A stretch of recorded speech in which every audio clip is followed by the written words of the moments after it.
Welcome to episode 29 of the SWNZ Podcast, the podcast for New Zealand Star Wars fans. My name is Matt. And my name is Christy. We spent some time at the Armageddon in Tauranga over the past weekend, so we're going to circle around and talk about that in reasonable detail very shortly. Let's start the podcast with a bit of a news roundup. There's a couple of things that came to our attention over the last day or so that are kind of interesting and worth sharing. First thing to note is that Temuera Morrison is back in New Zealand, having wrapped up his filming. We talked about the filming for the Book of Boba Fett having wrapped recently. We know he's back in New Zealand because he released on Instagram, or at least the Polynesian Spa in Rotorua released on Instagram, a video of him basically promoting that tourist venue. And it's particularly relevant. It's not just Tim being Tim, it's particularly relevant because he did speak in that video clip on the Polynesian Spa Instagram page about the duration of time that he was filming the Book of Boba Fett, which was 7 months. That's quite a long stretch for a short season like this. That's a good 3+ weeks per episode of filming. So I guess that speaks to the production values that we can expect to see out of that.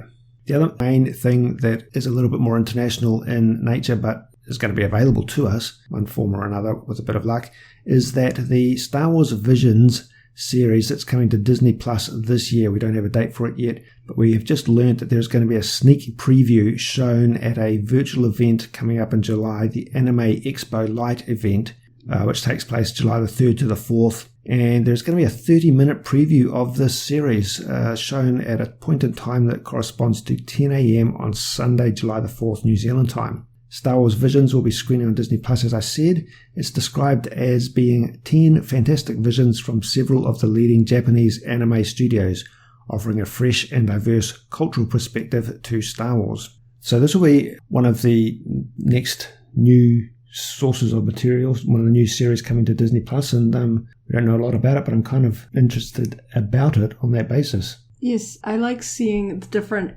animation styles that Star Wars has sort of utilized over the course of the saga. We have like the micro series, the old original droid and Ewoks, and through to sort of modern takes with Resistance and Clone Wars utilizing very different styles. But of course, anime is a very popular genre, so it'll be really interesting to see how they take that and put their unique spin on Star Wars. Yeah, you can have quite a big conversation, I think, about using different styles of animation to tell stories in a slightly different way. The earlier Clone Wars micro series was very simplistic, but that didn't detract from the quality of the storytelling or the overall appeal in any way or shape or form. In fact, some people consider it added to it. It's just another way of painting a picture, another way of telling a story. So we're going to see 10 different interpretations of Star Wars animated storytelling from this Visions series coming to Disney Plus later this year. We don't know if each of these 10 visions is going to be like the new Pixar shorts that have been rolling out on Disney Plus, where they kind of let the Pixar animators free rein to tell unique stories with their own specific style, which isn't necessarily typical Pixar or Disney style animation. So I'm quite enjoying those. Well, these could be like half an hour long, or like more of a sort of a mini-series length episodes, like sort of that 30 to 40 minute. Like we don't really know. We don't know what the duration is going to be, but this preview is described as being of 30 minutes duration. So if there's only 10 episodes, I don't think they can't be micro episodes. They can't be shorts. They must be fairly substantial. The other thing that we've talked about briefly in the past, but it's worth just re-mentioning, is that there is already announced a tie-in novel to this Visions series. The tie-in novel is entitled Ronin by Emma Maiko Kandon, and that's coming out 5th of October. It can be pre-ordered now from vendors such as Mighty Ape. So at this point, we don't know if this 30-minute preview will be available outside of the virtual event.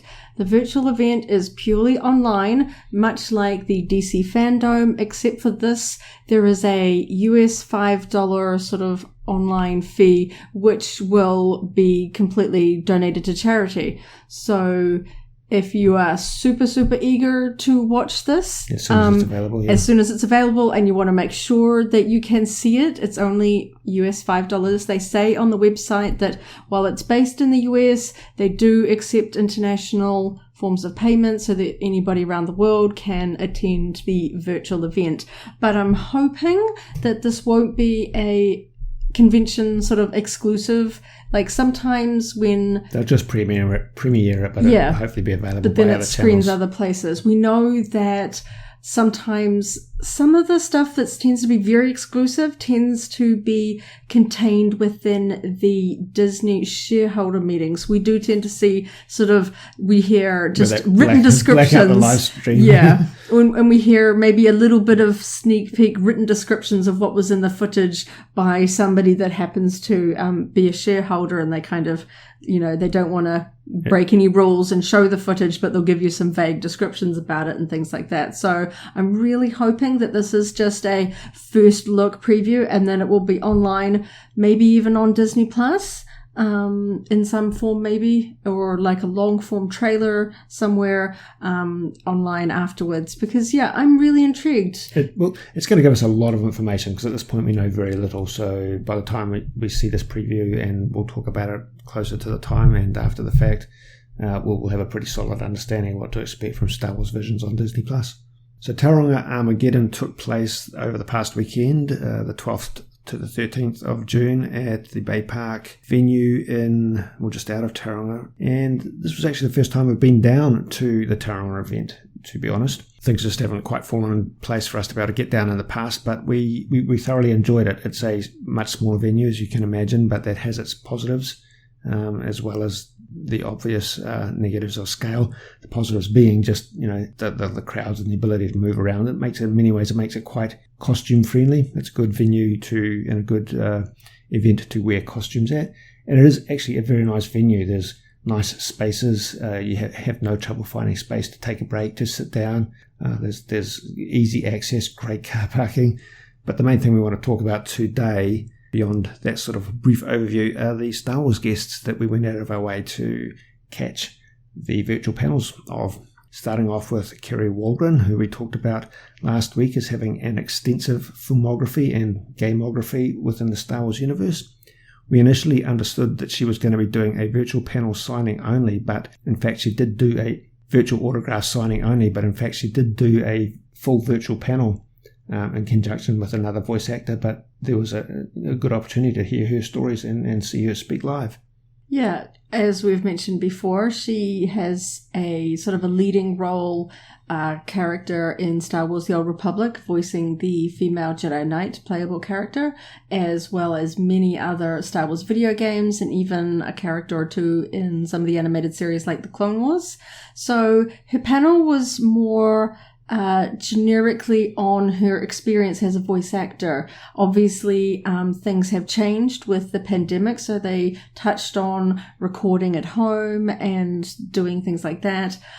She talked about creating for animated series versus video games and things like that, and sort of seeing, how long in advance they record the audio, and then finding out what the whole thing looks like when it finally releases, that they often don't get any visuals or much to go on. They're just given sort of voice dialogue direction. So that was kind of fun.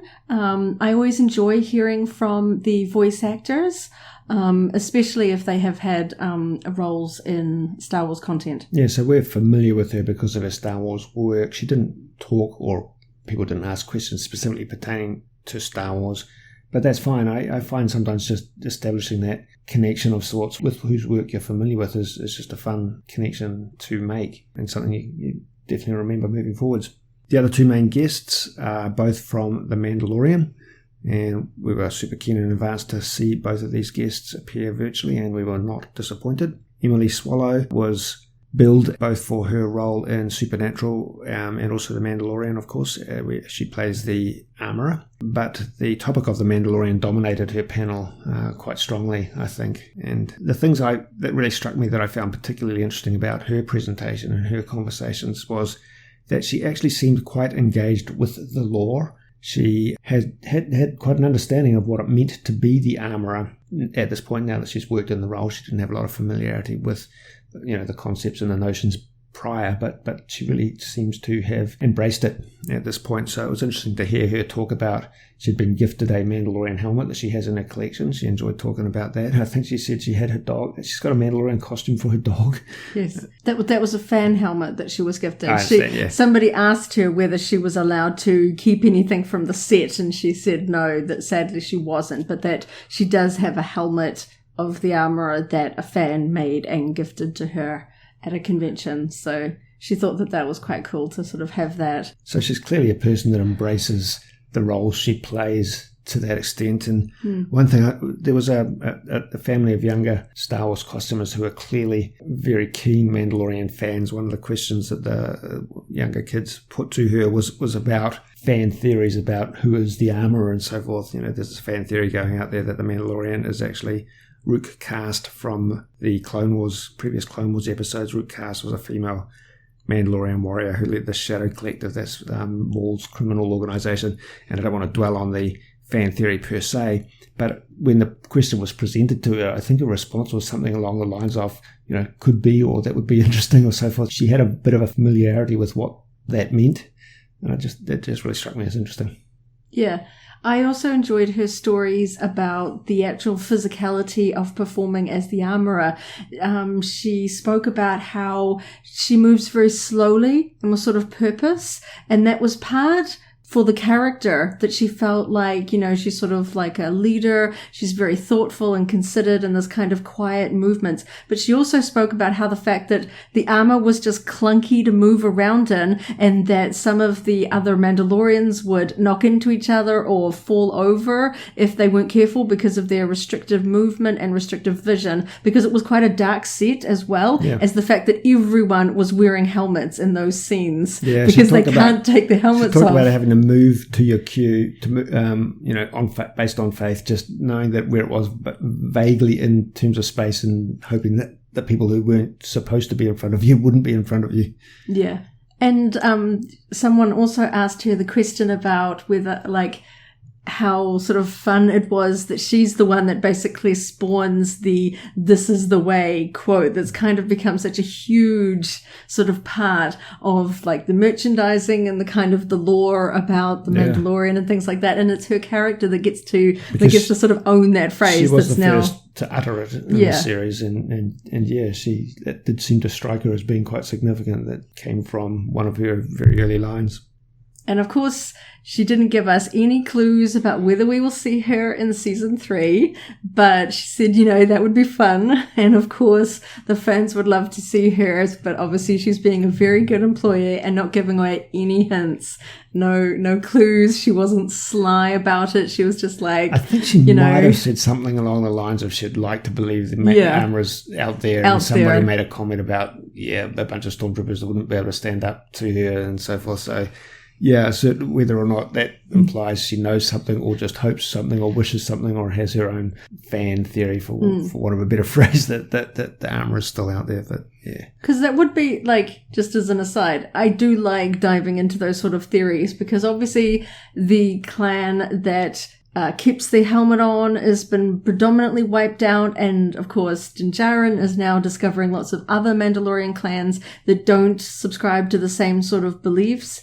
So it would be really interesting to see what would happen if he came up against her again, because obviously he has now removed his helmet a few times and met other Mandalorians that take their helmets off, and how that would sort of work as a dynamic. I think that would be really interesting, but conversations for another day. And the other Star Wars guest whose virtual panel we were very keen to catch was Giancarlo Esposito. A very cool dude with a very long, extensive acting history, some very significant roles going way back to the 80s, but of course plays a very pivotal, powerful character in Star Wars The Mandalorian. And as soon as the ball got rolling on the topic of The Mandalorian, he did talk about how he approached the role, how he did research about... He almost described doing research into the structure of the Empire and the role of Moffs in the Empire and what that meant, and by extension he put his spin on what type of Moff he would be. Yeah, because he was asked the question about how much information or backstory about the character was he given prior to filming, and he says they give them very little, so that he kind of did his own research into sort of... He's a very serious actor. He takes his roles very seriously and beds them down really solidly in terms of background information and character development by the sound of things, and that was the case for even this fantastical world of Star Wars, which is cool to hear. Yeah, That actors of that stature can take it seriously to that level. And one of the audience members had the forethought to put forward a very interesting question to him, because some of his biggest scenes in Season 1 took place in Episode 8, the TIE Fighter scenes in particular, which was directed by Kiwi Taika Waititi. And so someone asked what was it like working with Taika, and his response I thought was very interesting. He described Taika's approach as being quite avant-garde, so, different, a little bit unusual in some ways, but he did describe him being very, very precise, right down to things like foot placement, and when he had his stance on top of the TIE fighter and so forth, and what that implied in terms of the character and the action that he was trying to convey. So yeah, he had good things to say about Taika, but that level of precision was really interesting to hear, because Taika comes across as quite a casual sort of guy. Wouldn't have really necessarily guessed that he would be that precise in the role of a director in that shape and form. Yeah. I mean, that shot at the end of him standing on top of the TIE fighter was such a awesome, iconic image for them to kind of end that episode on. And I quite enjoyed him talking about the fact that he had to physically climb on top of it. But it was a real TIE fighter that he had to go up scaffolding to stand on it. Pictures of the cockpit's real and the pylons to the wings are real. The extensions of the wings are green screened out and CG'd in. But yeah, he said he climbed to get to the top of the TIE fighter in that scene. It was a 2-story scaffolding, so I'm sure he had some degree of safety rigging, but it did sound precarious because he did describe it as being just, a spherical dome, hemispherical surface, which had its interesting challenges. And of course, he, being the professional, didn't give anything away about whether he's filmed anything for Season 3 or whether he knows what's going to happen or any sort of involvement there. So we'll just have to wait and see, I guess. All the actors are keeping very very tight-lipped about any possible involvement in Season 3. If they know it all, frankly, to be honest, some of them, if they are going to be involved, may not have yet been involved, so they might not actually know either way. But yeah, obviously they're contractually obliged to keep quiet on that topic. One thing I came away with from both of the Emily Swallow and Giancarlo Esposito panels is that how much they really do care, because they know the fans care about the characters and the lore, and we know that us as fans would just be over the moon to get cast in these things. So they both gave off the feel that they really do appreciate the how special these particular roles are. I mean, because an actor is an actor. They want roles. They want continuing work, and some roles will be more special or meaningful, or maybe more challenging for them in different ways. But they both really gave off the vibe that they understand that these might not be the pinnacle of their acting careers, but they treat them with the respect of like Shakespeare or something. They really do know that the fans want really good performances. They want really sort of actors that appreciate the opportunity to be involved in such a franchise as this. So all in all, very good panels, very good convention. We've started getting some video content and photo contents up onto SWNZ and the SWNZ YouTube channel. We started the ball rolling with a video compilation of all the costumes that Star Wars costumes we were able to track down, which was a really enjoyable aspect of it. We're big fans of costumes. We're costumes ourselves, but we always like seeing what other people do. And I really like seeing all levels of costume. I like just seeing people embracing the hobby of costuming. I enjoyed seeing characters from The Mandalorian, of course. There were lots of Imperials and Jedi and Rebels running around, but I was also excited to see a number of booth staff actually dressing up in Star Wars costumes as well. There were a number of people manning their booths in full head-to-toe Star Wars costumes, and that was fun. And of course, there was quite a good array of Star Wars product to buy. A lot of it was handmade and unique. Yeah, that's a good point. That was something I didn't mention at the start, but that was something that kind of stood out in some ways as being different from other Armageddon Expos, the balance of artisanal Star Wars or artisanal product in general versus the big retailers. Yeah, because it's a little bit more of a distance away from Auckland, where a lot of the major retailers sort of headquarter, we don't have the likes of EB Games or Mighty Ape coming in with huge big booths. So you get more of a mix of some of the smaller companies and a lot of independent fan companies. So we saw all sorts of handcrafted things. There were the standard sort of artist alley prints, which included some beautiful Star Wars work. I saw prints that included Rey, Leia, Queen Amidala, and of course the Mandalorian and Baby Yoda, Grogu.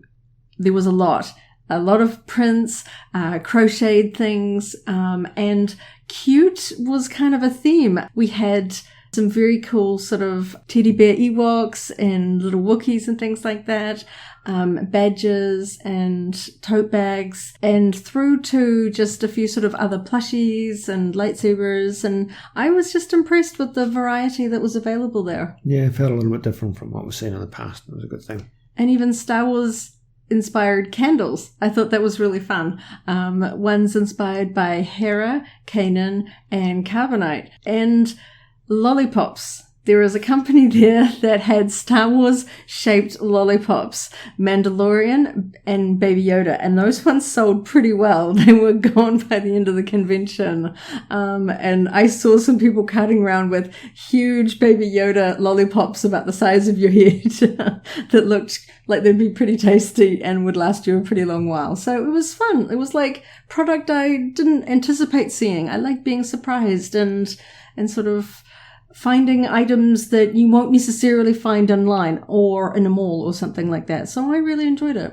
So check out the SWNZ YouTube channel for our first video about Star Wars costumes and costumers, and subscribe if you haven't already for notification when we get out a further video. We're going to be doing a bit more of a larger, broader highlight video by the end of the week with an accompanying post on the SWNZ website. And with Armageddon Tauranga now in the can and behind us, we can be looking forward to the Palmerston North Armageddon, the first Palmerston North Armageddon, which takes place in less than 2 months, August the 14th to 15th, a couple of months down the line. This is the first Palmerston North Armageddon, so having our sort of first taste of a smaller regional Armageddon Expo at Tauranga, where I'm really excited to see what might be there for Palmerston North. Obviously, we'll probably still just be having virtual guests, but that works really well for these smaller regional conventions where they might not want to fly in a major guest because attendance numbers won't really support a fee like that to import guests on airfares. So that's a good point. It's a good opportunity to kick off something in a new region because of that lowered cost barrier. Yeah, good point. All right, moving on to talk about store reports and product announcements. I kind of lumped those together because I want to talk about a bunch of products that have come to light over the last little while. Unfortunately, not all of them are actually available at the time we're recording, but I'll come back to that and explain that. First on the list, some more characters from the Macquarie Concept Funko Pop line. Now, there's been a few waves of this so far, but the new wave includes Macquarie Concept Stormtrooper. This is from back when Stormtroopers had lightsabers. There seems to be two variants, one with a saber and one with a saber and shield. The one with the shield seems to be a Funko exclusive, and that's not shown up locally yet. It may do down the line, but not yet.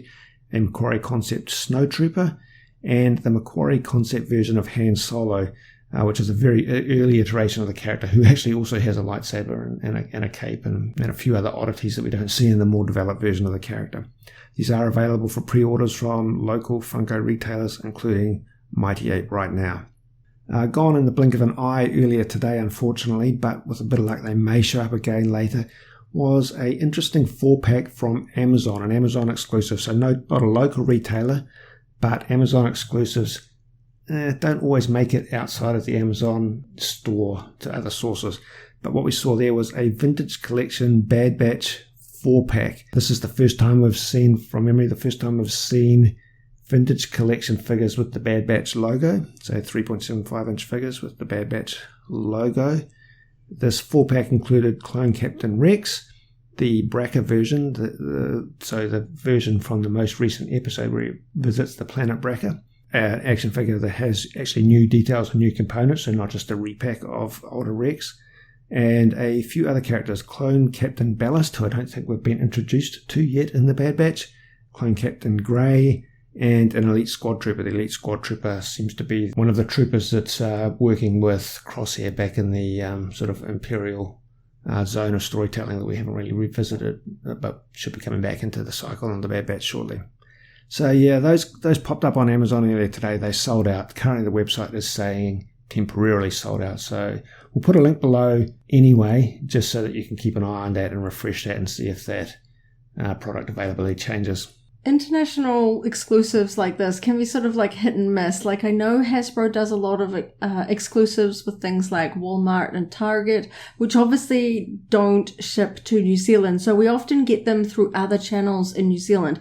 But with Amazon shipping internationally, I often find that if Amazon has an exclusive, Amazon is the only one. Else, that there have been a few other instances, like they did a couple of, there was like a Greedo and another figure Greedo and Obi-Wan that were released at Amazon and they shipped internationally, but yeah, they're not available for local retailers. So fingers crossed they will make more, because I think Bad Batch merch is actually quite sought after, especially if something like this sold out so quickly. Yeah, so I assume down the line we'll see more 4-inch Bad Batch characters, but this set looked quite cool with a bunch of clone variants.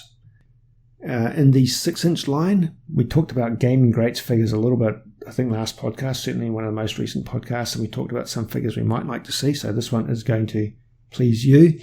Yeah, you know what it is. So, yeah.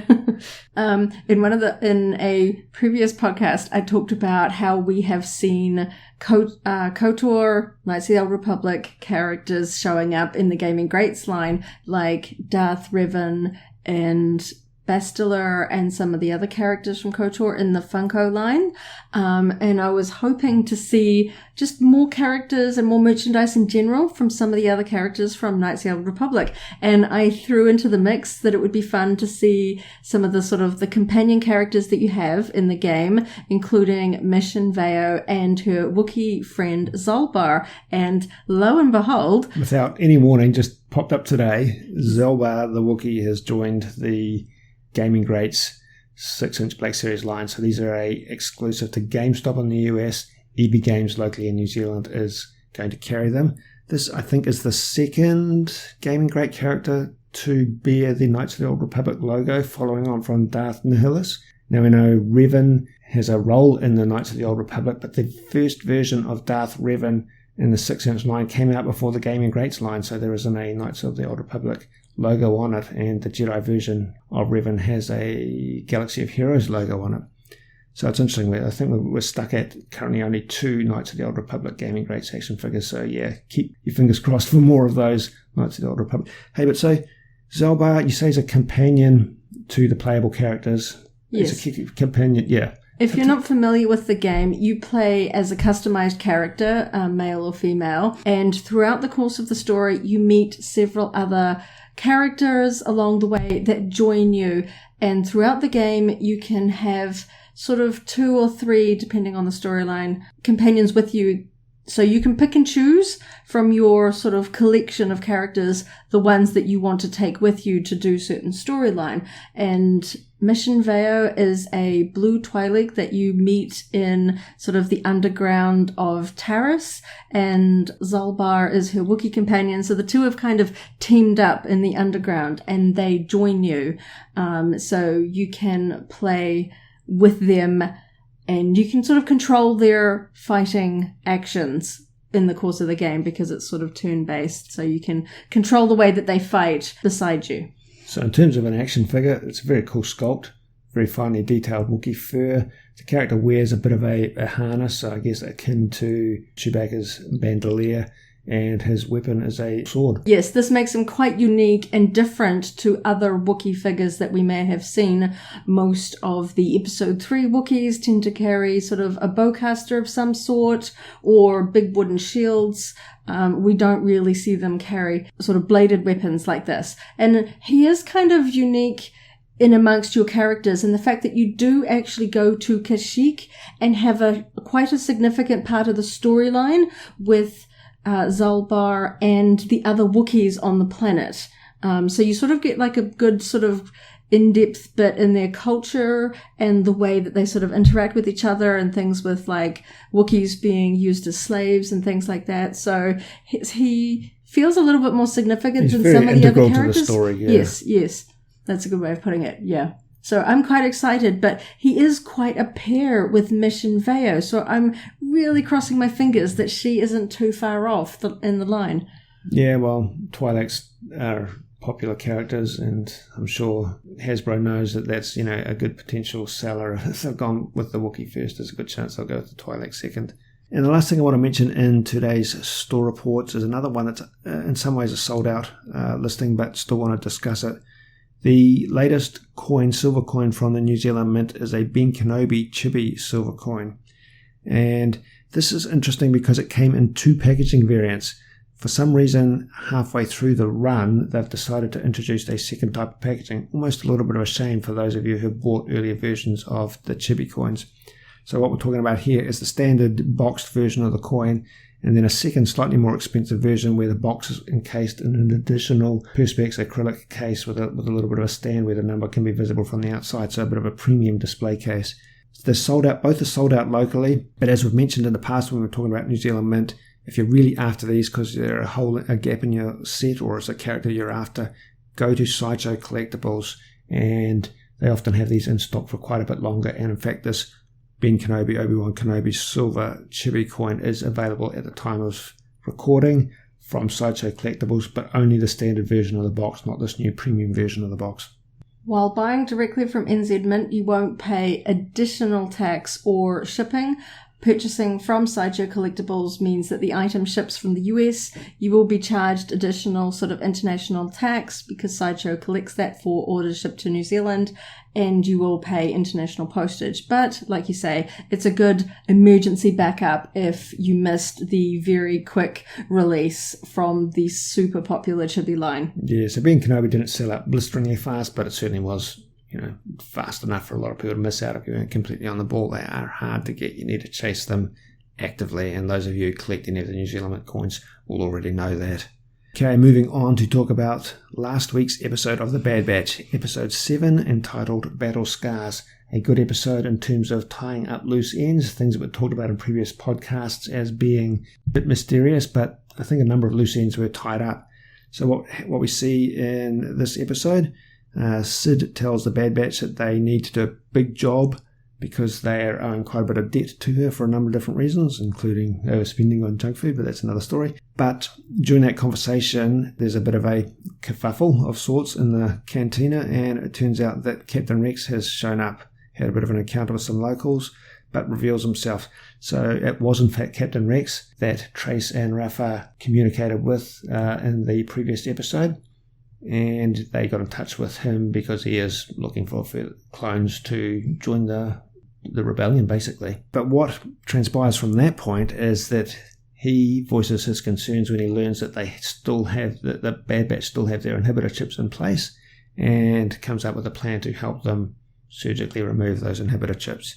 It doesn't go fully according to plan. There's a bit of a cat and mouse game on a planet called Braca where they are using the medical facilities on a junked Republic Venator class cruiser, but of course, as expected, managed to extract the chips from all the different clones, so they are now free from that threat. So we wrapped up the story arcs pertaining to Wrecker's headaches and the fear that he was going to have problems with his inhibitor chip. That is in fact what transpired, but they didn't labour that point. They wrapped it up tightly, and we also know that the person who was communicated with mysteriously was in fact Captain Rex. I honestly wasn't sure if they were going to sort of resolve that because it was quite a tease in the previous episode. And I was almost kind of surprised that almost straight away we are finding out who it was that was being messaged. So I know that there's like a week between the episodes, but I was almost thinking that it might take a little bit to sort of... It was refreshing not to be strung along too long, frankly. Yeah.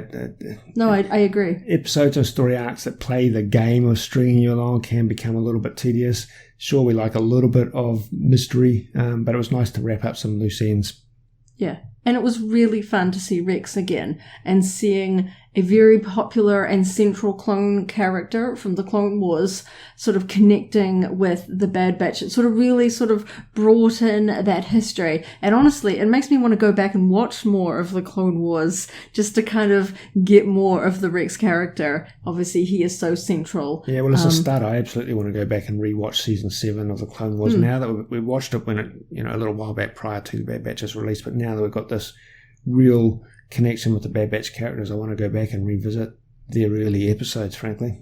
There were some sort of poignant moments where it feels like he references things from season 7. We find he talks about what happened when his inhibited chip, kind of the process of getting it out and the problems that it caused him, and sort of hearing his perspective of, he hates the chips because of what he saw them sort of affecting in the clones. He talks about he doesn't want to bury any more of his clone brothers, and you kind of really get the feel that the galaxy's got to be a drastically different place for Rex.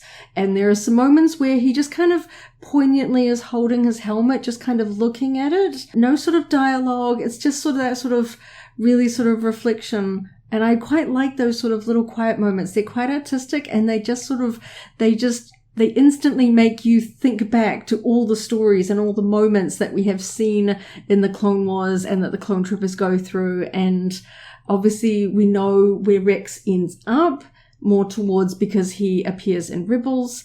But I liked this because this feels much closer to Order 66. And that is a topic that they do talk about. That I thought it was interesting that while they're trying to remove the inhibitor chip from Wrecker first, because his seems to be the one that's giving everyone the most issues, they're about to sort of get him on the medical table to begin the process. And they were talking about what the chips were doing to the clones. And the very last sentence that is spoken was talking about how we couldn't save the Jedi, but we helped the Padawan escape. And it almost feels like this is what snaps Wrecker, because he realizes that these clones around him disobeyed Order 66 and purposefully helped a Jedi escape. And it kind of feels like, bam, that's what it is. And then he goes sort of on a very aggressive spree where he's trying to either arrest or execute the clones, and even Omega, because she is siding with the other clones. So in his sort of corrupted, altered state from the inhibitor chip, he does try to attack Omega. And it's, that it's not really hugely imperiled. That he's not going to kill her. That would be a kind of a brutal turn for the show. But it was an interesting dynamic, because even after all of that, and she sees what he is capable of, when he's finally on the table getting his inhibitor chip taken out, she won't leave his side. Yeah, and of course they ultimately make amends and have an understanding of why things happened without taking it personally, which causes a tidy conclusion. Because like you referenced, the debt from junk food, after each mission, Wrecker and Omega share Mantel Mix, which looks like sort of fruity popcorn. Yeah, popcorn. It almost reminds me of the popcorn that you can buy in Galaxy's Edge. It almost makes me think they're referencing that. But it's cute that they have this kind of big brother, little sister relationship where they kind of indulge in some sort of candy treats after each mission. And right at the end of this episode, when he's feeling low because he realizes what he did, she pulls out some of this food from her pocket and said, the mission's over, we can't break tradition. So it was a neat sort of little, like, yes, it was, an awful situation, but it hasn't broken the bond that Omega has with her Bad Batch brothers. Yeah, the other thing that I wanted to talk about, just to jump topics a little bit, you mentioned the moments of artistic style, and we talked when we saw this and soon after it that the level of detail that's showing up in this series in general. The planet Braca is a starship junkyard. It's a planet that has been referenced before. It first showed up in one of the novels, Resistance Reborn, and it's also the planet that features at the start of the Jedi Fallen Order video game. So it is a planet just covered or filled, or at least the landscape that we see, of wrecked starships. But that just gives room for just immense level of detail. Starship wreckage, there's moving water that is incredibly well rendered. And it really just shows how much has been put into these productions, as well as the storytelling, the actual effort into the digital rendering and so forth. And I've heard online people from production talking about the level of complexity, for instance, in the salvage yards where they were first chasing the tactical droid head, because when you stop and just think about it for a moment, there's so much going on from one edge of the screen to the other edge of the screen in terms of detail and lighting and visual complexity, and this was another example of that, and really speaks to how far Star Wars, The Clone Wars and Bad Batch as an extension has come. In Disney Plus, when you're looking at the sort of the Star Wars section, you can see underneath Clone Wars Season 7 that they sort of advertise it with movie level sort of quality animation. That's one of the marketing statements, Yeah, and I really feel like the Bad Batch is sort of continuing that legacy. There were moments where I was just like really struck by the detail and just the sort of artistry of not just the clones, but the background and all the detail. And it's really feeling like maybe they are bringing in Pixar people or something like that because, Disney. But it just sort of feels like they're like, okay, Disney has this immense legacy in animation. They're one of the world leaders in animation. Historically and in the modern era, Pixar and Disney movies really dominated the box office a lot of the time. And it feels like Disney's like, okay, we have something to prove. We are known for animation. Let's show them animation, like I feel like whatever you think of Resistance, the animation style was a choice, but I feel like after we'd had the Clone Wars, it just didn't quite resonate with people because we know what Lucasfilm can give us. And I think they're like, okay, we get it. You want the detailed stuff. And they're giving us the really detailed stuff. And it was just beautiful to watch. I think it's an interesting thing because I think it might speak to we're talking about computer generated animation here, but I think it actually might speak to other film production styles as well, because The Mandalorian Season 1, amazing detail, blew everyone's minds in many ways what they were able to do effectively on a stage, but that was novel technology at that point. The whole use of the volume and the digital real-time rendered backgrounds using gaming technology, that was new technology. And as that matures, I think we're going to see really cool, new, interesting tricks pulled out of the bag.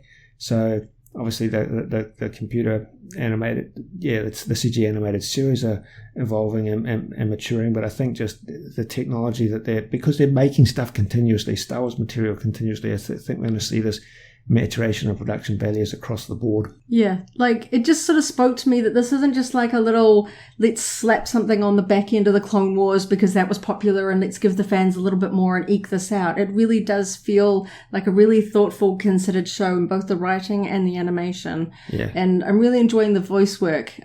Good effort and commitment all around. Yeah, D. Bradley Baker is really honing in on the subtleties of each different character. He doesn't have a New Zealand accent. We know that, but yes. but he is putting his spin on the accent, and he's developed it adequately for each of the different characters. In a recent interview, he spoke about how he really does see each of the Bad Batch as different characters with subtly different voices. And when you really listen, you can hear the differences, which I think is neat. It's got to be hard. I mean, guest starring Rex is yet another clone voice that's subtly different to the rest of the Bad Batch. So, I mean, he's doing like 4 or 5 different subtly, they've all got to sound like the same person, but they're not at different times. That's got to be quite some sort of vocal technique that's really showing how skilled he is at his craft. So that episode, as we say, wrapped up a number of loose ends. It did leave us on a little bit of a loose end because the closing scenes were of Hunter being spotted by the members of the Scrapper Guild on their floating platforms, and they communicated with the Empire basically to let them know the current location of the Bad Batch. That's going to play into whatever we see this coming week. We look forward to seeing that develop as always. So tied up loose ends, left us on a little bit of a new loose end, but not a complicated one, an expected one, I think it's fair to say. I'm curious to see if we will see Rex or any other clones jumping towards the end. They left that open as well. They talked about if you need us, you know how to get in touch with us. You don't usually say that sort of thing if you don't mean it. Yeah. In terms of storytelling. Yeah. We saw Rex talking to somebody on a comlink at the end, but we don't know who he was talking with as well. So yeah, we don't know, like obviously he was looking for clones, but we don't, like he just wants them to sort of join the fight. So we don't know if that's going to become a larger part of the story, that we're seeing a few more sort of clone troopers running, crossing paths and all coming together with sort of, you know, a rebellion against the Empire, or whether the Bad Batch has got a much more personal fight against the Empire that they're going to do by themselves. Yeah, they talked about their own sort of internal uncertainty and finding out what their role in the galaxy, where it's going to land, yet to be fully developed and discovered. I got the feeling that when Wrecker is talking about that he needed to do the best for his squad, that he's including Omega in that he sees her as part of their squad, and that any decision that they make has to take her well-being and her into account. So it'll be interesting to see whether we are going to head more towards sort of a grand... Her role has got to be something more than just a tag-along. Without a doubt. There's going to be something personal. I mean, there's a lot of mysteries about her, and I feel like they're going to have to show us a little bit more about why she is so important. Obviously, she is unique, but I feel like she has a important role in the larger scheme of things. Particularly, I don't think we've seen the last of bounty hunters trying to track her down. I think we're going to see something else. But yeah. Yeah, so another good episode, episode 7, Battle Scars, and we're looking forward to the next episode, episode 8, Friday evening, 7 p.m. New Zealand time. We'll talk about that in a week's time in the next podcast.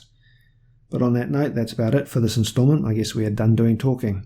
Thank you once again for tuning in. We appreciate you taking your time to listen to us, share our passion for Star Wars. Stay tuned to the website SWNZ.co.nz for Star Wars news for New Zealanders, including some more Armageddon coverage, as I mentioned, and another podcast episode every week on Fridays.